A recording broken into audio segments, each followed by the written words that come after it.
Young Justice Season 3 returned again this week with a 3-pack of all new episodes entitled Evolution, Triptych, and Home Fires. I'm Cape Joel, and I'm here to give you my in-depth thoughts on the episodes that were, as well as pick out any fun Easter eggs or comic book references that I managed to find. So with that in mind, let's all hop in, shall we? Now, in episode 7, we saw the long-awaited return of Vandal Savage, the de facto big dog of the light and the man who's been cutting all sorts of deals with the forces of Apocalypse. This episode serves as an origin story for both Vandal and the Light, told for the very first time through the eyes of his daughter, Cassandra. Aw, really, Young Justice? You give us Vandal's daughter, but it's not my best girl, Scandal Savage? I am disappointed, but hey, we learned this episode Vandal has actually sired a bunch of kids throughout the ages. In fact, they even go as far as to say Nabu, before he became a Lord of Order, might actually have been one of his, so do with that information what you will. For those who still don't know, Vandal Savage was a caveman exposed to radiation from a meteorite that gave him an amazing healing factor, as well as essentially making him immortal, and given that his powers came from the stars, it should really come as no surprise the choices that he makes later on in life, mainly striking a deal of convenience with Darkseid to spare the Earth in exchange for using its people as genetic stock for Apocalypse in their many other wars. It's honestly pretty surprising that it took them 3 whole seasons to actually explain what Vandal's deal is and what the Light was actually put together to do in the first place. Now, in the B-plot, Nightwing, Superboy, and Artemis take the training of the new young outsiders to the next level, including costumes and code names. I like what they do with Halo here. Her suit is multicolored in a nice throwback to her original comic design without being too much of a Technicolor nightmare. Why, it even changes to match her aura, isn't that cool? Also, a small correction here. I keep saying that original comic book Halo had her powers based in mysticism, when in truth it's actually a lot more complicated than that. Ancient beings, possession, it's a whole deal. I wonder if the show will touch on it. Then there's Geo Force, who gets a sleeker super suit that draws inspiration from his old green and yellow one from the comics. Thankfully, this one doesn't make him look like the human embodiment of a bag of Funyuns, so it's an improvement. This really is Vandal's episode, though, through and through. We learn not only what makes him tick and why he wanted to start the Light to safeguard the Earth from alien forces, but this episode also serves as a kind of creation myth history for the entire Young Justice universe, giving us the origins of the metagene on Earth. It's all very fascinating. You see, when the Earth once again comes under fire and the heroes are either spread too thin or weakened by the Light's actions, Vandal himself must take up arms in the war world to save the planet from another invasion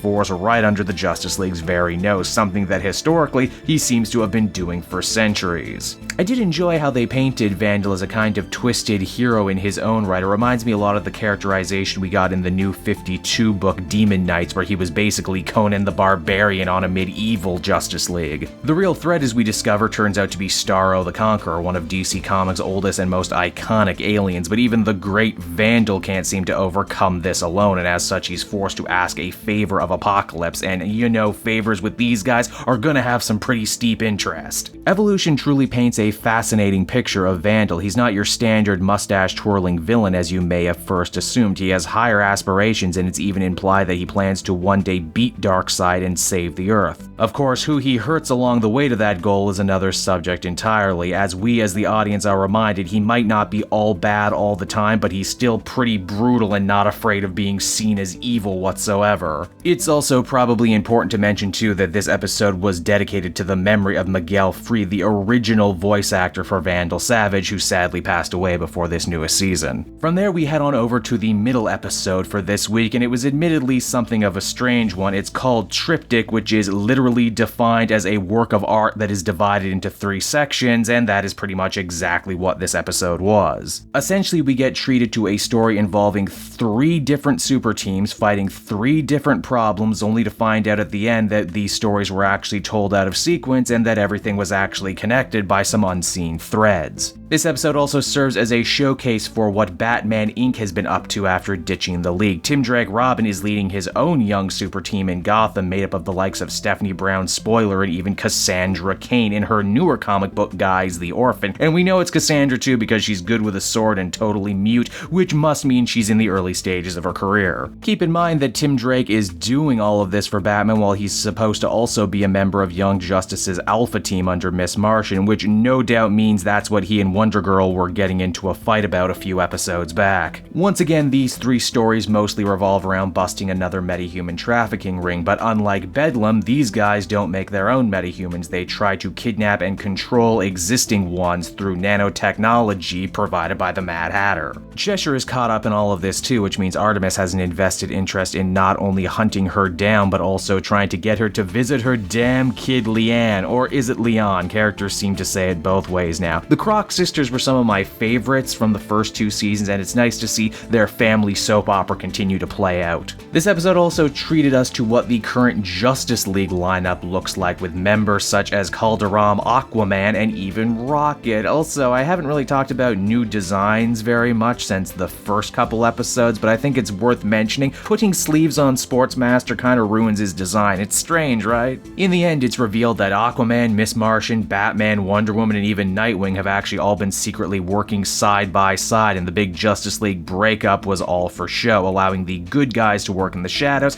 and give members like Superman reasonable deniability and enough distance should they be forced to have to talk to the government. Aw, see everyone? They're still friends. Batman wasn't being mean, he was just looking out for everyone. Of course, once everyone finds out that Batman's been lying and keeping secrets this whole time, they're all gonna be really mad at him, but you know, nothing new for Batman. This is an average day at the office for him. Now, what do we know about this new meta-trafficking ring? Well, it turns out they have ties to Simon Stagg, a man who in the comics is really only important for having a hand in the creation of Metamorpho, and as he seems to be the last original member of the Outsiders yet to appear on the show, you can bet your bat boots he's coming sooner rather than later. One last stray observation before we move on. You may have noticed that a lot of the new characters introduced in this episode, like Shade and even Spoiler herself, have masks covering their whole faces, which once again means we don't have to animate their lips moving. If this is a cost-saving measure, then I must admit, well played. And with that, we come to the final episode in this 3-pack, and it's here we begin to see a bunch of plot lines from the season begin to converge and even cross over. One I kinda overlooked was the blossoming romance between Black Lightning and Dr. Jace. Now,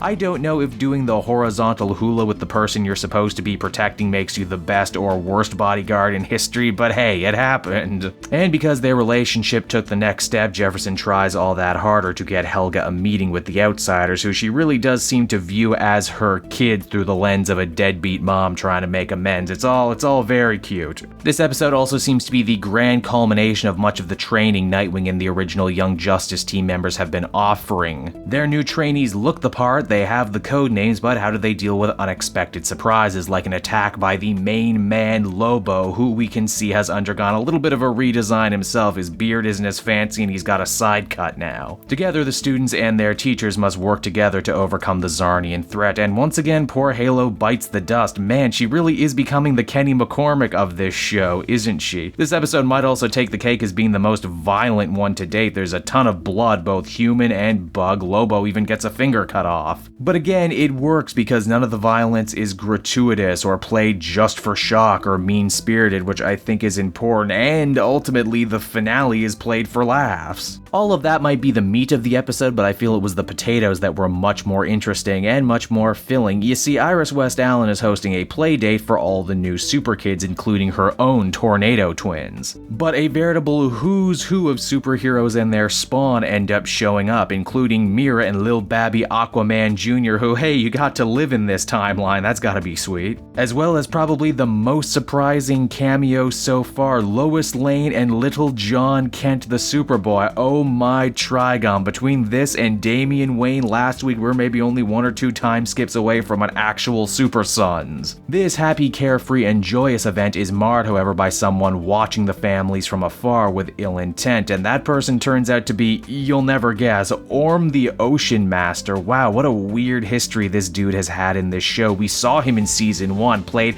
as just a straight up normal dude, then we briefly caught a glimpse of him as Ocean Master and a member of the Light. But we never actually see him go full supervillain. In fact, he's not even defeated on screen. He's defeated in one of the comic book tie-ins, which is why he's not a member of the Light come season 2. Here, though, he's back and out for revenge. He plans to kill the superhero's spouses and their kids, and he would have gotten away with it too if it was not for the late intervention of Lady Shiva, a mother herself to Cassandra Cain, in fact, as well as probably the new leader of the League of Shadows. They don't say so officially here, but I think it's pretty clear. You see, she doesn't doesn't want Ocean Master ruining things for everyone else in the light by tipping off the heroes and causing everything to go nuclear, and as such she deals with Orm in a way that only Lady Shiva could. By far though, this episode had probably the most classic Young Justice conclusion, with the newly reformed Light meeting only to let us know that the failures that we've seen weren't really failures at all. In fact, they were only just fact-finding missions, for the bad guys